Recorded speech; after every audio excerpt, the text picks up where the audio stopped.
Tsy misy intsony ny autorisation na fanomezan-dalana miainga avy aty amin'ny faritra ho an'ireo rehetra mampiasa ny sekolim-panjakana fa tsy maintsy miainga avy any amin'ny ministera foibe. Io no nambaran'ny ministra ny fanabeazam-pirenena Paul Larabary omaly zoma nandritra ny tafany tamin'ny mpanao gazety rehetra teto Mahajanga. Araka izao fanazavana manaraka izao. Sekolim-panjakana dia tsy natao anaovana baolina. Ny sekolim-panjakana dia tsy anaovana kirmesy. Ary efa napetrana gazety tenisany teto Boeny fatarao tsara ny mesura izay nresina tamin'ireny.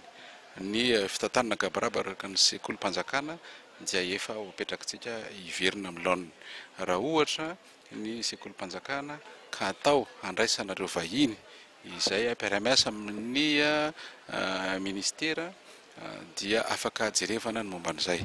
Fa ny sekolim-panjakana dia tsy natao anaovana fiangonana.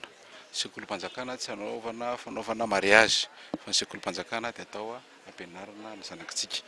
Ary zay rehetra mampiasa ny sekolim-panjakana dia tompona andraikitra amin'ny simba sy indrindraindrindra ny fahadiovana rehefa vita izay.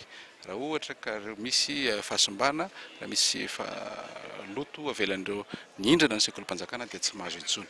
Tsy misy autorisation intsony miainga avy aty amin'ny faritra, fa tsy maintsy miakatra ny ministera foibe ary manao fangatahana mazava ny olona rehetra ary manao garantie ny hoe anadio ny sekolim-panjakana ary tsy hanimba amin'ny faranam-panjakana. Tompona andraikitra mivantana amin'ny fanamboarana ny simba rehetra ao amin'ireny sekolim-panjakana ireny, ireo rehetra izay mampiasa azy ho iatran'ny ministra.